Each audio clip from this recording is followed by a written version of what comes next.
நெகேமியா அலங்கத்தை கட்டணும்ன்ற ஒரு பெரிய தரிசனத்தோட தான் செஞ்சுட்டு இருந்த அந்த வேலையை விட்டுட்டு ராஜாவினிடத்துல போய் ராஜாவினுடைய கண்களில் தயவு கிடைச்சு ராஜா சொல்றாரு, நீ என்ன நீங்க கேட்கறதெல்லாம் அவனுக்கு தந்துடுறேன்னு சொல்லி அவனுக்கு நல்ல கடிதங்களை கொடுத்து தன்னுடைய பட்டணத்துக்கு அனுப்புறாரு.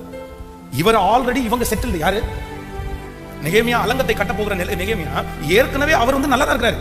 அவருக்கு இந்த வேலை போகணும்னு அவசியம் கிடையாது.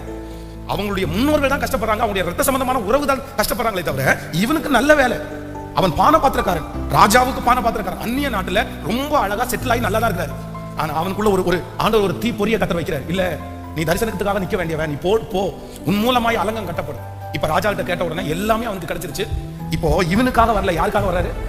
அங்க இருக்கிற ஜனங்களுக்காக வர்றாரு. இப்ப எல்லாரையும் மோட்டிவேட் பண்ணி உற்சாகப்படுத்தி எல்லாரும் கட்டலாம் கட்டலாம் கட்டலாம் அப்படின்னு சந்தோஷப்பட்டு அந்த வேலையை ஆரம்பிக்கும் போது சன்பல்லாத்து, தொபியா, கேஷே இப்படி நிறைய பேர் அவனுக்கு முன்னாடி போராட்டம் பண்ணிட்டே இருக்காங்க. இது எல்லாத்தையுமே சமாளிச்சிட்டேன்.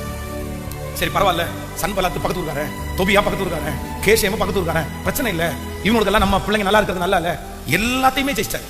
ஆனா இப்ப கடைசியா அவருக்கு இருக்கிற போராட்டம் என்ன தெரியுமா? யாருக்காக அந்த அலங்கத்தை கட்ட வந்தாரோ, யார் நாங்க உங்க கூட கடைசி வரைக்கும் நின்று இந்த அலங்கத்தை கட்டுவோம்னு தங்களுடைய கைகளை கொடுத்தாங்களோ அவங்க சட்டியையும் கரண்டியையும் மம்மட்டியையும் பிக்காசையும் விட்டுட்டு எல்லாரும் போயிட்டாங்க. எப்படி இருக்கும்? நம்ம நிறைய பேருக்கு இந்த மாதிரி ஒரு சூழ்நிலை உண்டாகும். யாருக்காக பாடுபடுறோமோ, யாரை நேசிக்கிறோமோ, யாருக்காக இவ்வளவு முயற்சி எடுக்கிறோமோ அவர்களுக்கே அந்த தரிசனம் இல்ல, அவர்களுக்கே அந்த விருப்பம் இல்ல, அவர்களே சரியா இல்ல, அவர்களே நம்மளை நேசிக்கல, அவர்களே நம்முடைய பிரயாசத்தை பெருசா எடுக்கல அப்படின்னு தெரியும் போது நம்ம நிறைய பேர் என்ன பண்ணோம் தெரியுமா? எனக்கு என்ன போச்சு, எனக்கு என்ன போயிடுச்சு, எனக்கு வேண்டாம் அப்படின்னு நம்மளா இருந்தா நம்ம ரிட்டர்ன் ஆயிடும். ஆனா நெகேமியா என்கிற ஒரு தலைவன் சோர்ந்து போய் இருக்கிற விட்டுட்டு போன அந்த ஜனங்களை திரும்பவும் சந்தித்து அந்த இடத்துல அவன் கோவப்படவே இல்லை.